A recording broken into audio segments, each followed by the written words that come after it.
give you some enemies that you suggest that you will take down?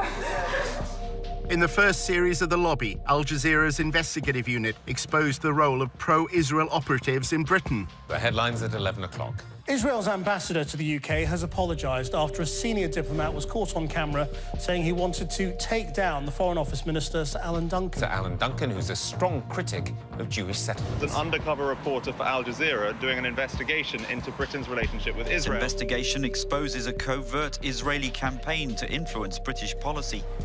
The investigation led to the resignation of Shai Massot, a senior political officer at the Israeli embassy. Mr. Massot is also heard describing the Foreign Secretary Boris Johnson as an idiot. The diplomat in question no longer seems to be a functionary of the embassy in London. And so whatever he may exactly have been doing here, his cover can be said to have been well and truly blown. At the same time, Al Jazeera had been running a second undercover operation. Some of our reporters' covert filming was included in the first series of The Lobby. His identity became known. Tony had spent 5 months inside the pro-Israel lobby in the United States. He'd impressed colleagues with his understanding of the Middle East. You have the resourcefulness and the depth, to sort of think strategically about this, whereas most people aren't able to do that. A prominent Jewish online magazine described Tony as the perfect gentleman who became one of the town's best-liked Zionist activists.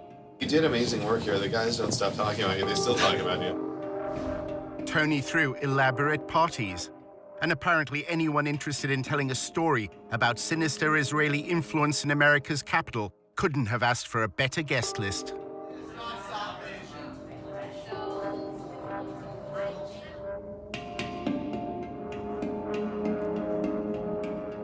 In the new edition of The Lobby, we investigate the role of pro-Israel advocacy groups in this country in the first of a 4-part series, how the lobby is being drawn into Israel's covert campaign to spy on American citizens.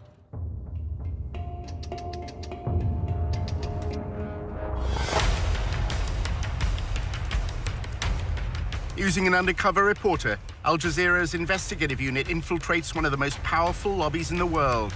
Getting $38 billion in security aid to Israel matters, which is what AIPAC just did. We examine how the lobby, led by AIPAC, the American Israel Public Affairs Committee, has secured unwavering support in Congress. Congressmen don't do anything unless you pressure them. And the only way to do that is with money. What the lobby is all about is to make sure that Israel gets special treatment from the United States forever.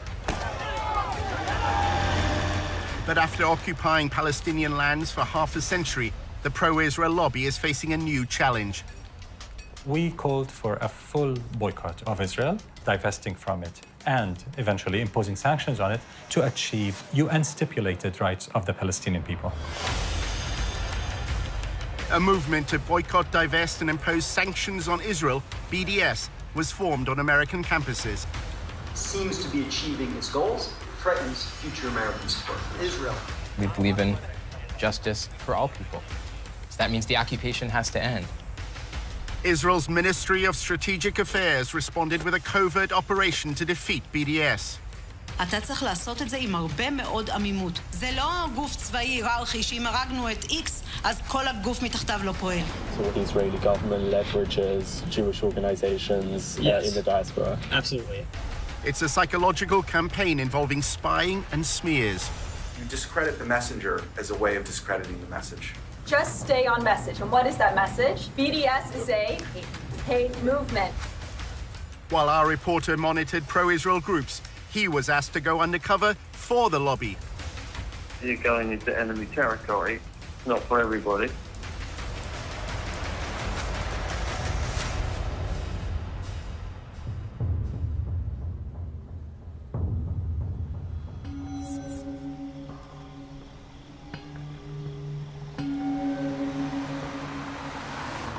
We are a different government working on foreign soil, and we have to be very, very cautious. We have 3 different sub-campaigns which are very, very sensitive. regarding data gathering, information analysis, working on activist organization, money trail. This is something that only a country with its resources can do the best.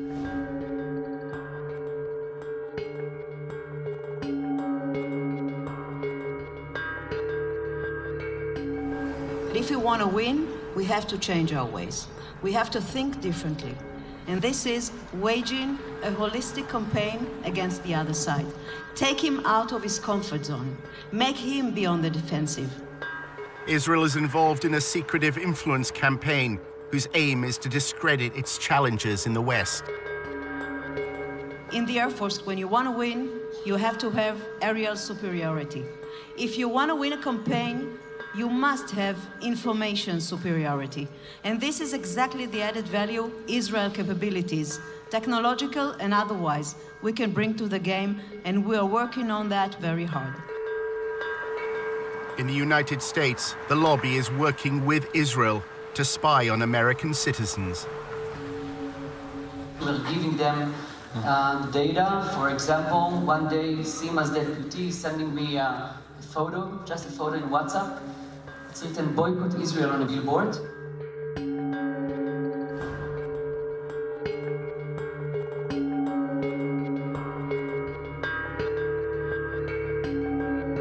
In a few hours, our systems and analysts could find the exact organization, people, and even their names where they live. We gave it back to the ministry. I have no idea what I did with this. But in fact, 3 days later, there were no billboards. We use all sorts of technology. We use corporate-level, enterprise-grade social media intelligence software. Almost all of this happens on social media, so we have custom algorithms and formulae that acquire the stuff immediately.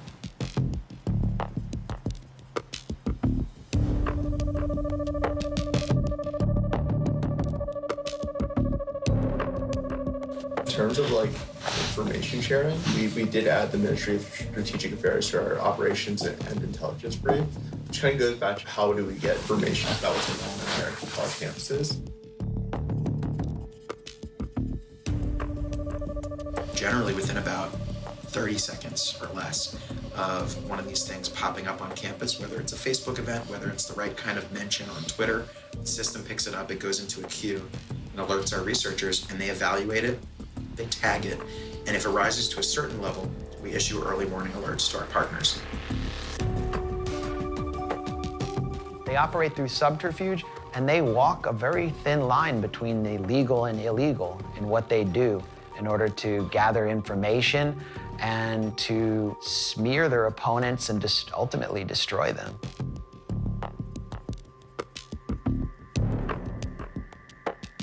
In order to understand how the pro-Israel lobby operates, you have to literally be a fly on the wall. If you can't obtain information publicly, you should try to get into the room through other means.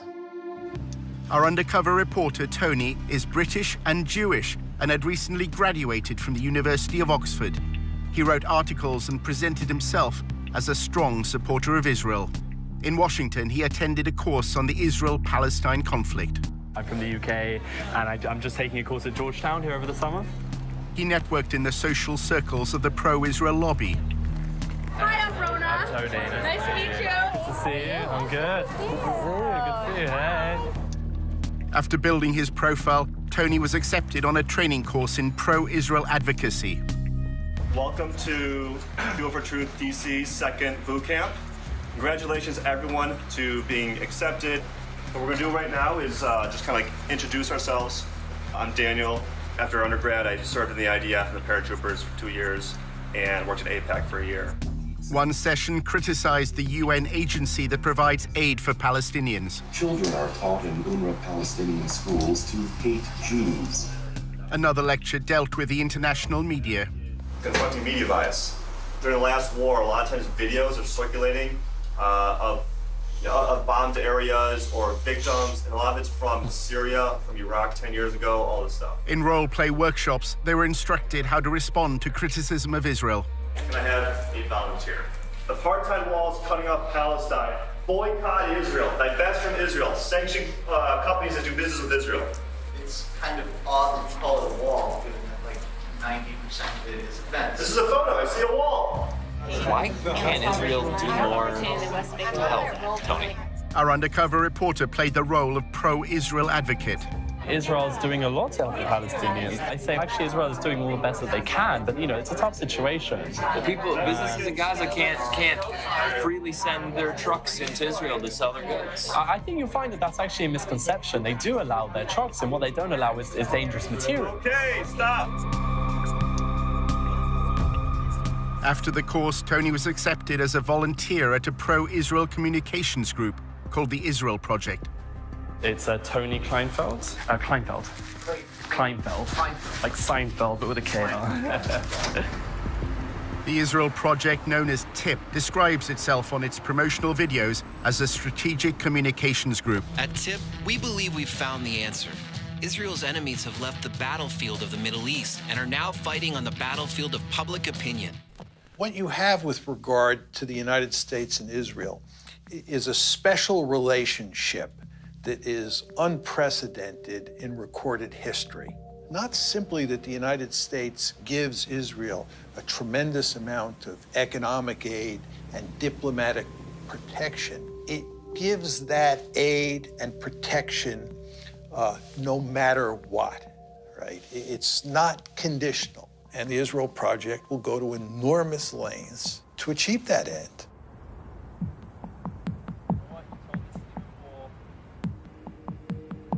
During his placement as a volunteer, Tony took notes on what he saw and heard in TIP's offices. He worked in what they called the war room, where media and communications are monitored.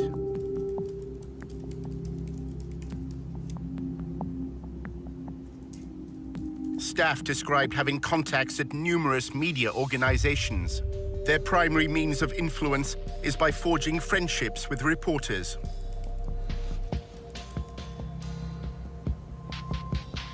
One employee claimed that during talks on the nuclear deal with Iran, TIP applied pressure on the Associated Press news agency to change a headline.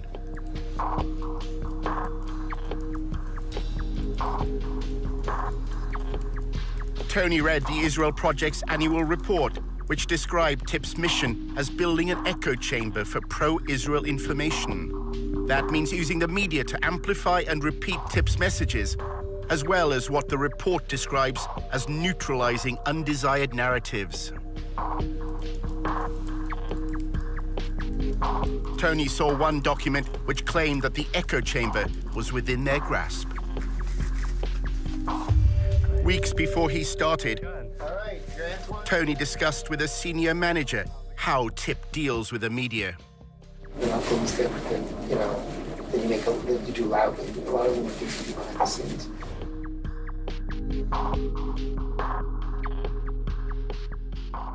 You can get a lot more done by making questions get asked by journalists. And if you create it from multiple directions at the same time through multiple journalists, then you create a kind of sense of crisis.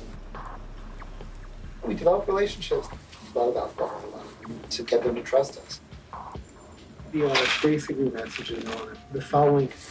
BDS means essentially kind of a hate group targeting Israel. They're anti-peace.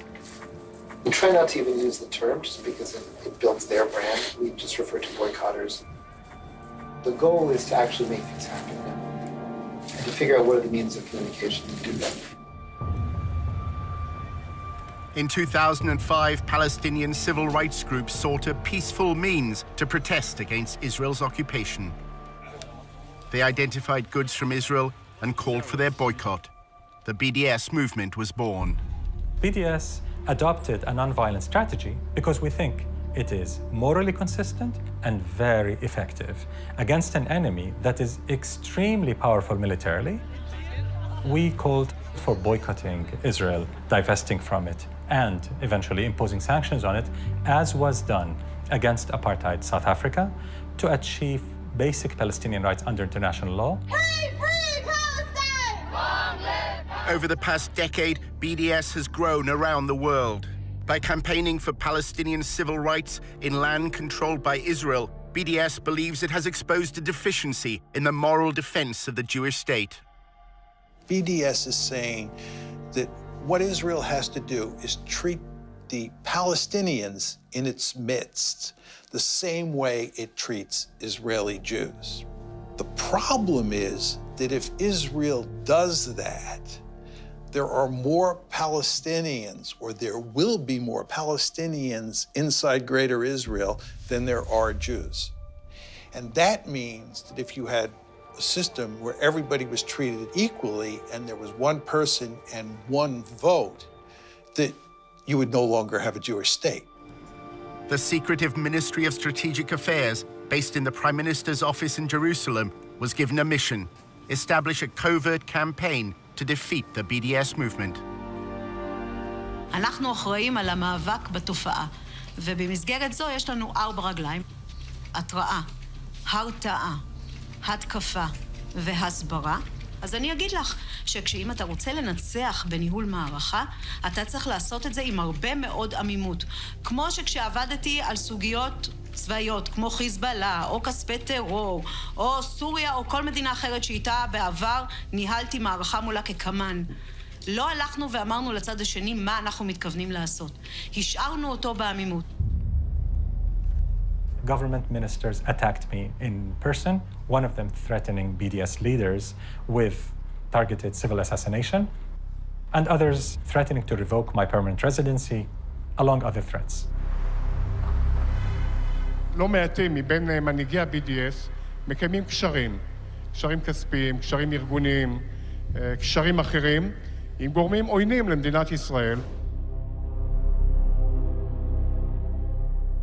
תפקידנו, באמצעות הפעלת המודיעין, לחשוף את הקשרים האלה, ובהחלט באמצעות החשיפה הזאת, גם לדעת לפעול נגדם, לבודד אותם, גם להעביר מידע לאותם גורמים מודיעיניים בעולם וגורמים אחרים. ישראל חייבת לבצע סיכול אזרחי ממוקד במנהיגות ומול פעילי ה-BDS. The campaign includes monitoring the activities of American students. אנחנו עכשיו למשל נמצאים בתהליך שלם של ליצור תמונה כוללת על הקמפוסים. אם אתה רוצה לנצח תופעה, אתה צריך לדעת להיות עליה בעליונות במידע וידע.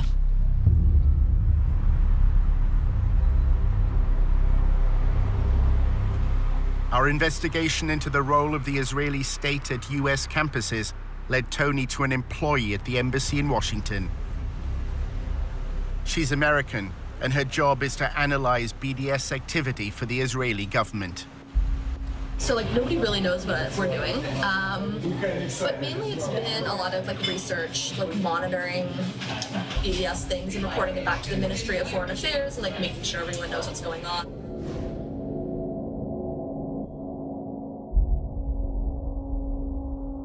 They need a lot of research done and stuff like that. When they talk about it in Knesset, usually I've contributed to what the background information is. I'm not going to campuses. It's more about connecting organizations and I guess campuses and providing resources and strategy if students need it. Is the Israeli embassy trying to leverage faculty? Yeah. We're working with several faculty advocacy groups that kind of train faculty, so we're helping them a little bit with funding, connections, bringing them to speak, having them speak to diplomats and people in the MFA that need this information. So I kind of want to be that resource to show students we appreciate what you're doing, we see what you're doing. Here's some information if you need anything at all. We can connect you, just kind of be that person there for you. Julia was president of the pro-Israel group at Davis, which is part of the University of California. Davis began as a center for agricultural studies, and its students are known as Aggies. I came to UC Davis, which had a reputation of being a really pro-Israel. Now it's the top 5 most anti-Israel schools in the U.S. Why is that? Because of everything that happened in the last few years. It was just particularly bad. And there's a huge Muslim population in Sacramento, which is right next to Davis. The growing support for the BDS movement in Davis and the lobby's response to it is part of a narrative that's unfolding across America's campuses. Students for Justice in Palestine, or SJP, brought a divestment motion before the Student Senate.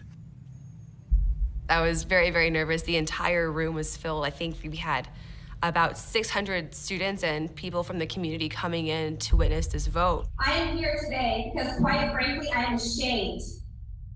I am ashamed of my university for supporting apartheid genocide of my people in Palestine. I ended the speech with something along the lines of being on the right side of history and for the university to end its unethical ties with these corporations who were doing brutal things to Palestinians. We knew they were gonna win because our entire student senate was all pro-BDS, and they ran for that purpose and won for that purpose, and we've been pushed out of student government for months. Good evening. My name is Julia Rivkin, and I'm the president of Aggies for Israel. Students streamed the hearing online. The pro-Israel group also filmed it with another purpose in mind. Their videos would play a key part in the story that was to unfold in the days ahead. I was waiting to see what she would say. I was waiting for a blow to come my way, and that blow sure came. We have been ignored and disrespected year after year, but we have never been silenced. We are a beacon of peace and inclusion on a campus plagued by anti-Semitism. The talking points were that the resolution was anti-Semitic, that it was divisive. If it's divisive in the fact that you either support human rights or you don't, then so be it. The intolerance that spawned this resolution is the same kind of intolerance that has spawned anti-Semitic movements throughout history. The entire thing looked very rehearsed, very, very aggressive, almost comically so. Julia and her pro-Israel allies had already decided that they didn't want a debate. At 4 a.m. the night before, me and my team were like, you're gonna lead the walkout. And I was like, okay. And they're like, we're gonna film it just for our own purposes. I was like, totally cool. So when everything was happening, we went into it knowing we were going to lose. So our strategy was how to ultimately win while losing the vote. This is our victory. And we who are victorious need not legitimize the words spoken in this empty hearing. So if you are here tonight in opposition to this resolution, I invite you now to stand up, really stand up, and join me in walking out of this room. That was a wowing moment. To have them just stand up, everyone just kind of was like, what's going on? It was very shocking. As they were leaving, it was just a very big rush of relief to not have that tension, those bad vibes in the room. And so we started cheering, actually, and it was a great moment. If you're standing in the back, it looks like some seats have opened up. But the passing of the BDS motion proved to be just the beginning of a bigger story. In part 2, how the lobby worked to undermine the student decision. Those swastikas, who did them? We don't even know.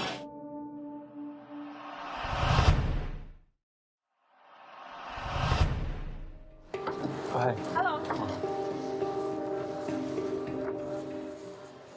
Nice to meet you. Nice to meet you too. Our undercover reporter was meeting an employee of the Israeli embassy in Washington. She had led a pro-Israel group while at university in California. So if you are here tonight in opposition to this resolution, Students at Davis were about to vote in favor of a divestment motion. During the debate, the pro-Israel group staged a walkout. They uploaded videos to publicize their protest. Our thought was to control the narratives by having this speech. We wanted it to cause attention. We wanted everyone to see us walking out to show that this doesn't represent us. We're shit about this. So that's how we kind of formulated it.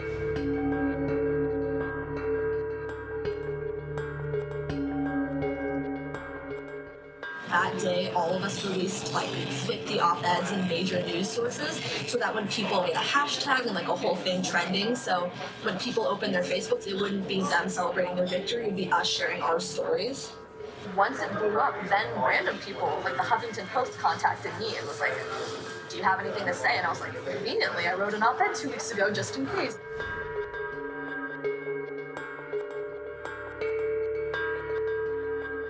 People who weren't involved in anything, their entire newsfeed was Israel stuff, and that was what we wanted, because that's how we got the word out there.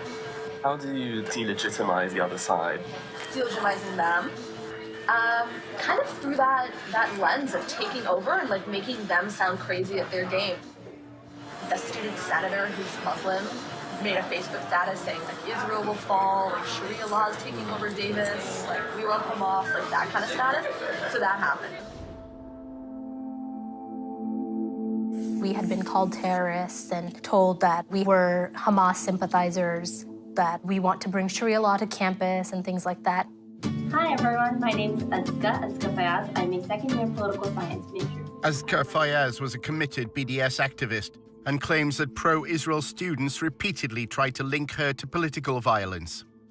They just came up to me and said, "You're a terrorist. Are you a terrorist? You're going to bring, terrorism to the student government," and things of that nature.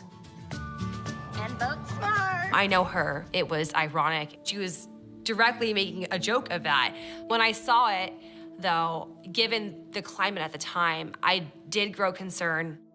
People who were involved, they were like, "Hey, there's actually a lot of negative postings on social media. They're sharing your picture and the cover photo with your caption. It's turning really ugly." That caption was reposted and retweeted over and over and over again. I knew that something big was sort of going to happen.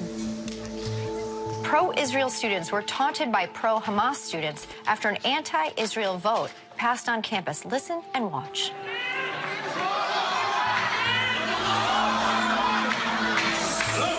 And right after the vote passed, a student senator posted this on Facebook. Hamas and Sharia law have taken over UC Davis, BRB crying over the resilience. I don't have the capacity to bring Sharia law to the University of California, Davis. I don't think any of us really do have the capacity.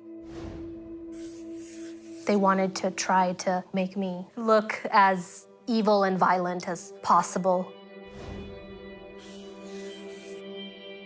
How can we use their words out of context in such a way that their victory doesn't seem so victorious anymore? Conveniently, like the divestment video just happened to do that. Like when they all started shouting Allahu Akhbar as we were leaving, like that was really nice for us in a way because like we caught them just, doing what they're doing. And then it like went viral on YouTube. Anger and tension running high at the University of California Davis campus. What you just saw played out late last week as the Student Government Association voted on a resolution to boycott the Jewish state of Israel. They kept showing it over and over again. And then they just said that the Muslim students forced the pro-Israel students to leave the room. Reports say when the Israel supporters tried to object to this vote, the pro-Palestinian students you just saw tried to shout them down with cries of Allahu Akbar. I invite you now to stand up. Really, stand up. And join me in walking out of the room. Of course, we know that they left willingly, and they stated that they were going to walk out of the room. It's incredible to hear Allahu Akbar shouted in the middle of this university. And what does that represent, Megan? The subjugation of women, the torture of homosexuals, the torture of Christians, the crucifixion of Christians. That's what it has come to represent, and that's what they're shouting. The pro-BDS activists at UC Davis then faced another crisis. 2 days after a resolution passed, unfortunately, someone defamed the Jewish frat house and had painted swastikas all over it. Outrageous, just not acceptable behavior at all. What was upsetting to us, however, was they had the media there right away. Disturbing discovery for a UC Davis student. Jewish students found swastikas painted on their fraternity house in Davis. These swastikas were discovered that morning and around 10 a.m., my best guess, and I believe the news media were there by 11. Pro-Israel students say they feared recent events would lead to this. This week has been sort of a bad week to be Jewish on campus. After years of heated meetings, a student body passed a resolution Thursday urging UC Davis to end any affiliation with companies that support Israel. So this is not out of the blue. We're pretty sure this is directly related. Who were they finger pointing at but us?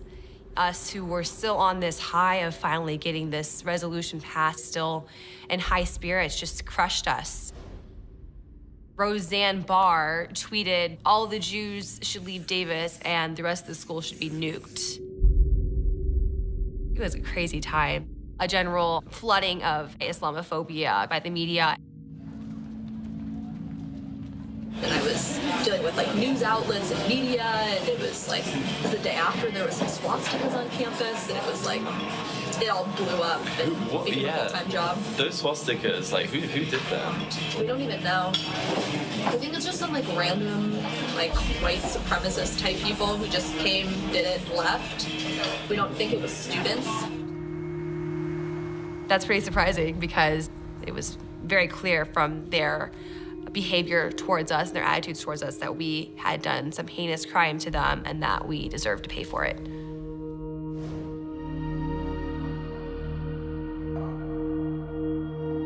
Students who were part of the divestment movement painted swastikas on the fraternity.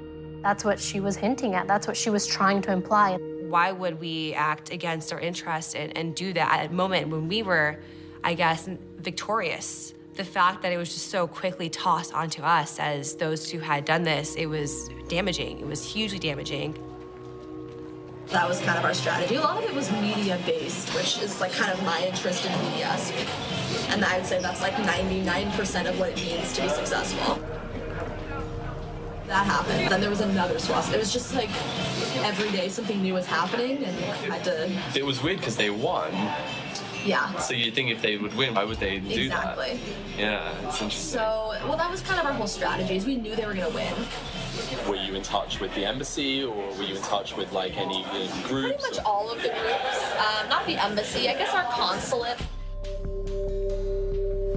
As well as the Israeli consulate in San Francisco, Julia's anti-BDS campaign had the guidance of several pro-Israel lobby groups.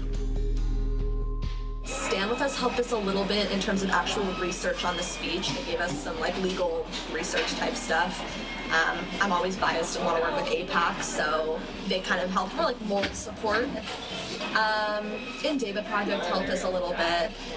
It was more help like gaining contacts in like the media world. I guess we needed money to pay for somebody to film the speech. Like we had a Davis Faculty for Israel group, and like they were hugely helpful to us. They would, you know, because some of them were retired lawyers, so they'd write legal documents for us. They knew the administration. They were tenured. They had pull. Despite the passing of the BDS motion, the governors of the university known as regents are under no obligation to abide by the students' vote. As for that resolution to boycott Israel, well, UC Regents issued a statement saying they will not even entertain the idea. After looking back on everything, I feel a little creepy because of what happened after the vote. People that were affiliated with the group just were smeared and had to deal with these very personal crises of the world calling us terrorists and the world thinking that we were this spiteful hate group.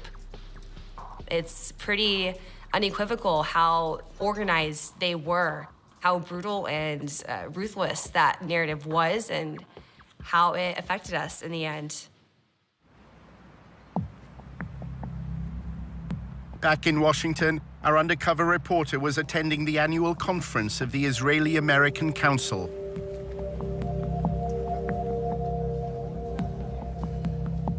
The IAC's role is to connect American Jews to Israel. This year, combating BDS was top of the agenda.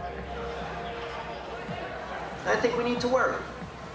The polling isn't good, and all of you probably know it. If you look at the polls, the younger you get on the demographic scales, the lower support for Israel is.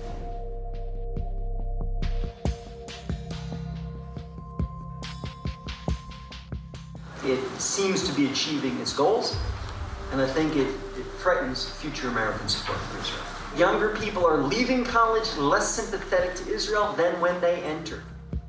The lobby hope that a new partnership with Israel's Ministry of Strategic Affairs will become a game changer in the fight against BDS.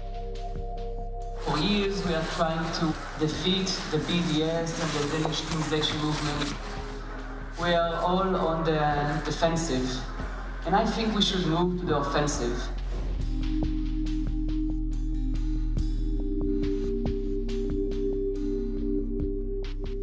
Using especially cyber and internet tools to try and defeat this ugly movement. I'm really honored to present my partners here, Brigadier General Sima Vakengil, the Director General of the Ministry of Strategic Affairs. Sima, please.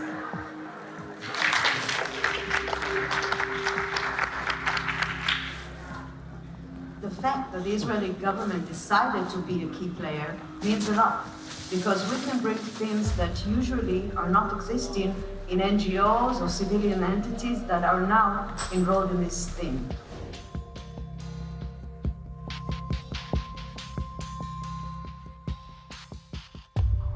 The Israeli government can look at the bigger picture and actually create this coordination and cooperation. We are the only player inside the pro-Israeli network who can actually say that he's filling the gaps. The Israeli official described to members of the lobby the first phase of the covert war. Ambiguity is part of our guidelines. That's why I'm not going to say anything too much about each one of the legs. The first one is intel, intelligence, or data, or information. What we've done is mapped and analyzed the whole phenomena globally, not just the United States, not just campuses, but campuses and intersectionality and labor unions and churches. We started to establish a project called Israel Cyber Shield. This project is actually a civil intelligence unit that collects, analyzes, and acts upon the activists in the BDS movement, if it's people, organizations, or events. And we give everything we collect. We are using the most sophisticated data system, intelligence system in the Israeli market. Let's take the defense activity that we're doing and make it into proactivity and offense activity. Israel has used cyber sabotage. We suffered from intense denial of service attacks, hacking attacks on our websites. Israel decided to go on cyber warfare against BDS publicly. They said, we shall spy on BDS individuals and networks, especially in the West. We have not heard a peep from any Western government complaining that Israel is admitting that it will spy on your citizens. Imagine Iran saying it will spy on British or American citizens. Just imagine what could happen. The Ministry of Strategic Affairs brings together this group called the Global Coalition for Israel. And it's like leading pro-Israel advocacy groups around the world.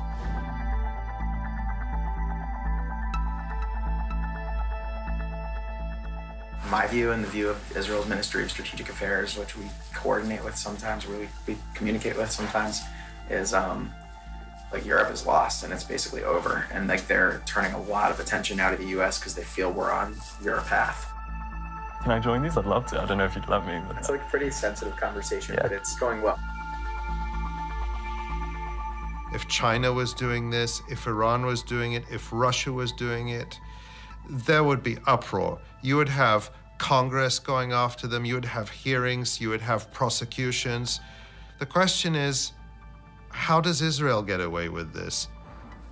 It's modeled on General Stanley McChrystal's counterinsurgency strategy in Iraq. We've copied a lot from that strategy that has been working really well for us, actually. And one of the pieces is this operations and intelligence brief.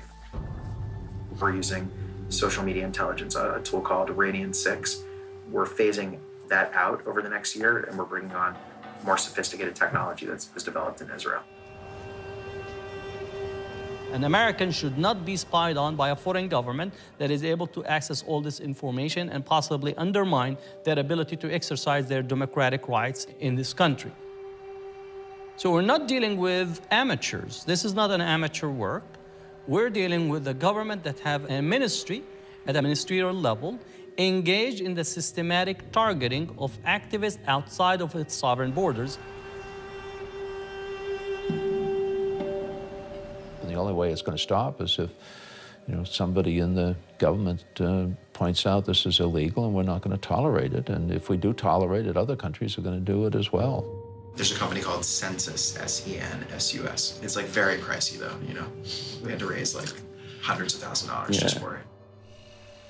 It's gonna increase our discovery rate. We're discovering just about everything we need. It's also going to bring new sources online that we weren't able to access in an automated fashion, like message boards. And we have ways to crawl message boards right now and to monitor them, but it's like disconnected from the event and activity discovery mechanism, so that we want that system to be all integrated. So we just signed the contract yesterday for them to start that work. They actually already started it. Good friends in Israel that are helping us with that. You would think that since the United States has this special relationship with Israel and gives it so much largesse and protects it diplomatically at every turn and gives this assistance unconditionally, that the Israelis would do less spying here than other countries do. But on the contrary, what we see is that the Israelis are probably at the top of the list when it comes to foreign countries spying inside the United States. Our investigation into Israel's covert war against BDS led Tony back to Julia Rifkind. She's American, and her full-time job at the Israeli embassy is monitoring BDS. She summed up a typical day at the office.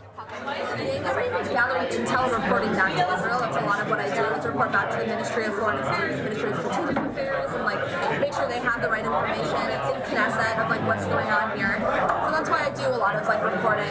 I talk to people from tons of organizations, just trying to get the information that I could to report back and kind of just talk through some of the issues with those people, see what their plan was, tell them maybe some ideas we've had, give them our support. The behind the scenes way.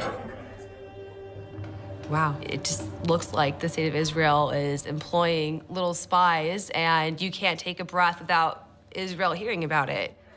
Julia spoke about her former days as a student. While at UC Davis, she was also an activist with AIPAC. The training she received from the most powerful arm of the pro-Israel lobby left its mark. I can immediately tell when meeting with somebody where they were trained. Like the way that I talk about stuff, obviously I'm an AIPAC training camp, activist, the way they call it. So I can tell when somebody's on the stand with us, or David Project, or ICC, or Akhbar, Camera, ZOA, I kind of tell. She's been trained really well. She follows the commands that she has been given by these Israeli organizations, and she follows it really well. I pretty much, all my friends work at AIPAC, all of them. So whenever we have events at the embassy, and there's we should invite AIPAC people, it's a joke that obviously I'm gonna be the one to write all the emails down. So whenever they're we have to submit names of lists for events, mine's 15 names and 14 of them are AIPAC. AIPAC encourages the students it trains to conceal any affiliation.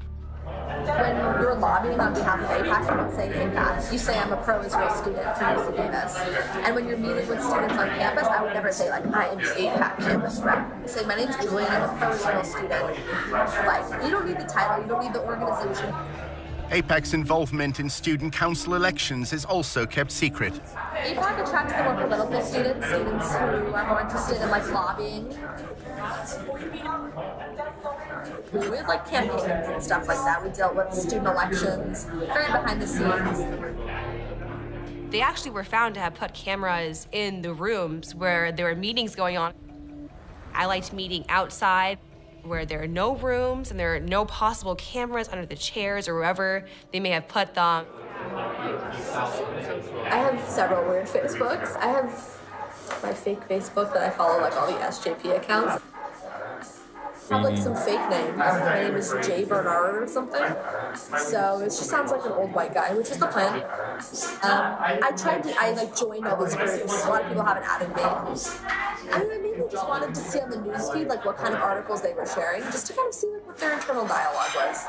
Every single event that I put on, you would have these pro-Israel groups coming out before our guests even got there with their cameras, videotaping.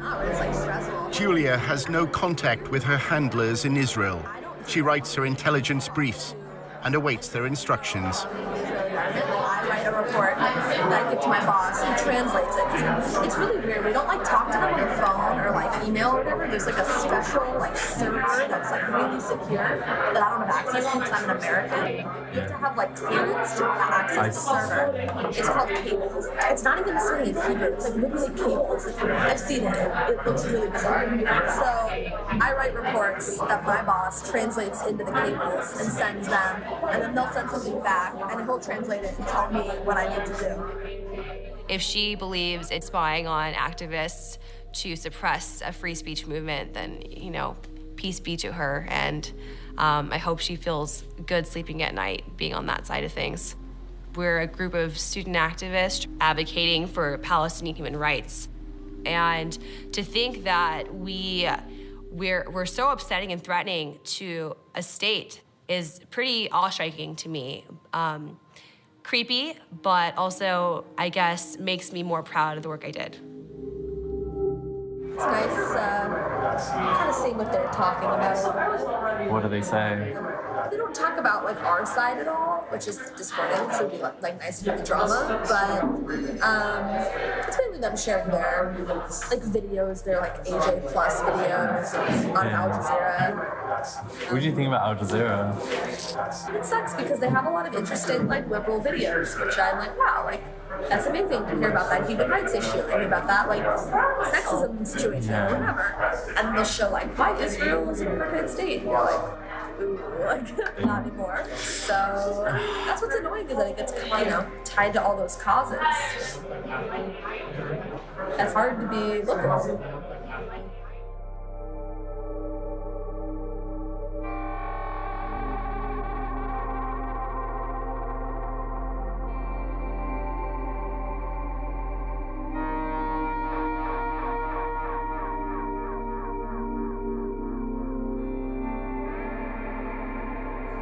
You represent that government. I can't say anything negative about Bibi or like the government because I technically work for them. Not directly, but I'm just a normal American.